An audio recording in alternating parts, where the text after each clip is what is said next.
Yeah, I just looked at the line, and Michigan's favored by like 2 points.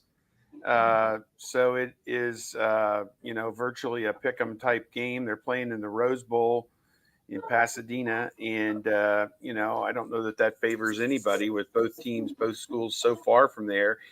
Um, so, man, I had this discussion last night with another guy when we were out last night, and from our Ohio State contingent, and I said, well, Alabama was playing great football at the end. And he said, Auburn should have beat them. I mean, it was just plain, they were beaten and it didn't play good. I mean, it wasn't like it was going to be a fluke victory for Auburn.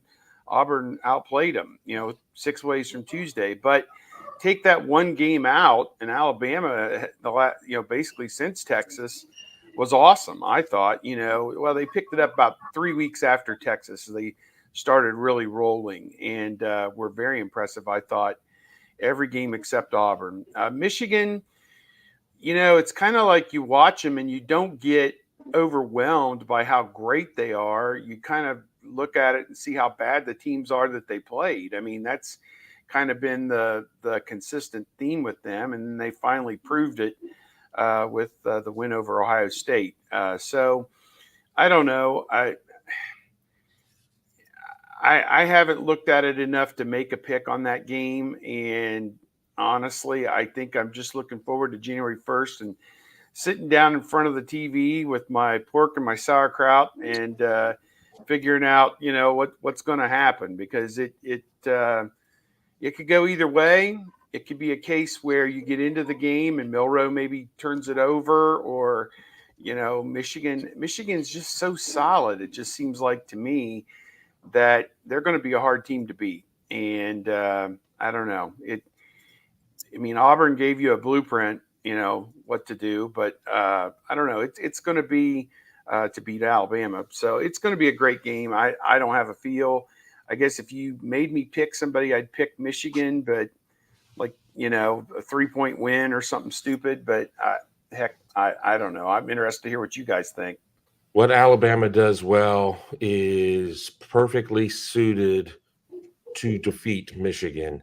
You have a mobile quarterback in Jalen Milroe, and you have a quarterback who can go deep with pretty good success in Jalen Milroe. Both of those things are going to be an issue for the Michigan defense. On the other side, I don't really see Blake Corum being able to have sustained success against the Alabama front.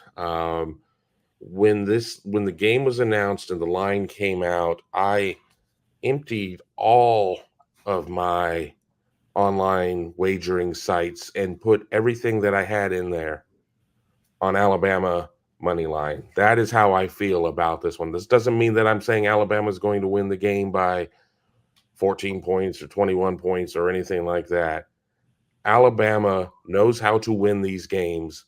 Michigan does not, in terms of, certainly playoff games. And these are not the type of games that Michigan wins under Jim Harbaugh generally. So I feel pretty confident that Alabama is going to win the game. And gosh darn it, I think they can win the national championship with a very flawed team. But, it's not necessarily about, top to bottom who the best team in the nation is. It's, you got to get hot and win 8 quarters of football. You have to be the best team in 2 games and to get it done. And to Steve's point, Auburn had them dead to rights.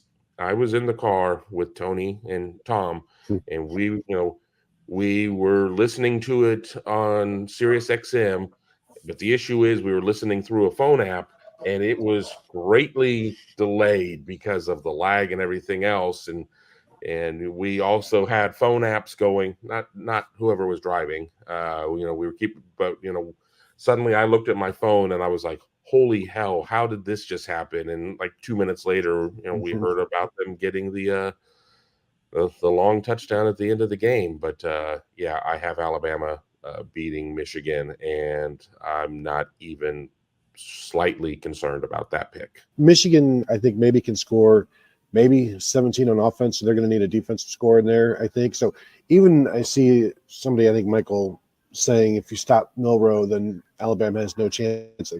I think they can even stop Milroe, but Alabama will still be able to score some points. So I don't expect them to stop Milroe. They need to have him turn the ball over.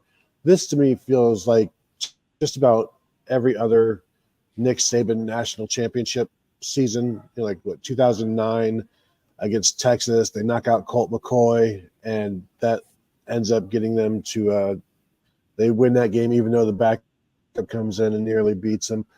2012, they get into the national championship game against Notre Dame because Ohio State decided not to take a bowl ban the year before, so they kind of lucked their way in there.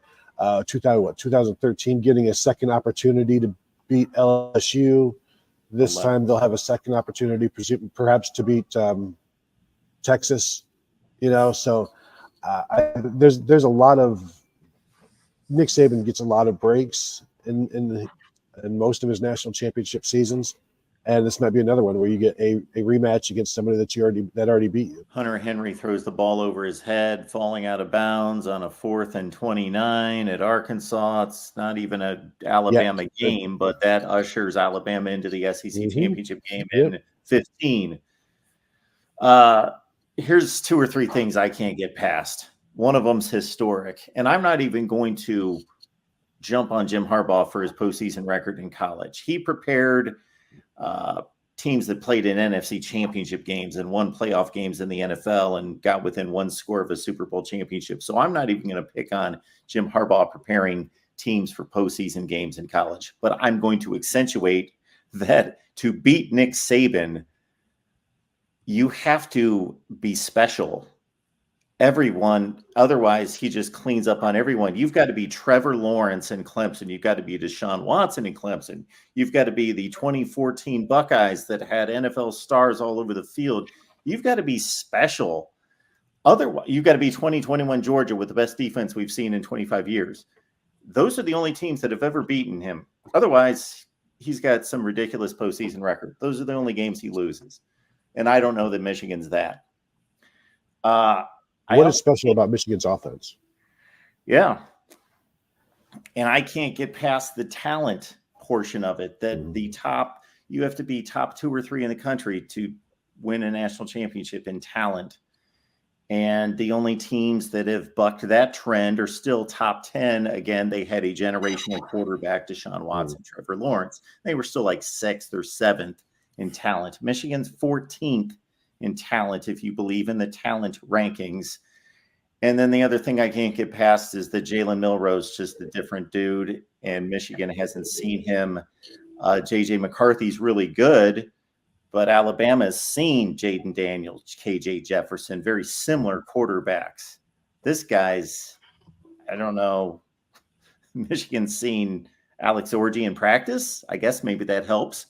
I jumped on the line because I'm like, wow, I'm going to be really smart here. I'm going to get in on this early, and it's not moved. I don't know. I mean, apparently Dave Portnoy of Barstool must be betting a lot of money to keep the line where it is or something. I mean, maybe he's going to be the new Mattress Mac in terms of betting on the Astros or something. The Rod Favre is talking about it right here. Cheaters like cheaters. Rod Favre is talking about it right here, and I give Michigan all sorts of credit. They are who they are for 3 consecutive years, but man, there's just something different about that Ohio State game, and they have not done it outside of the conference yet. Haven't beaten anyone. I got to see it, especially against Alabama. My goodness. And I think I said it last year or the year before. Michigan is built to beat Ohio State. They're not built to win a national championship because the overall talent, the explosion isn't there.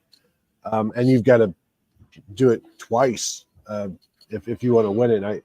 I don't see them doing it once, let alone twice. I think it said it all when you saw the game announced and Michigan watching it on the big screen, sees Alabama's name go up there as number 4, and it just goes silent. And then somebody remembered, oh, let's clap and act like we're happy. And so then then they started doing it. But you could tell they were expecting and hoping for Florida State, and then they saw Alabama, and it was like, that's not great.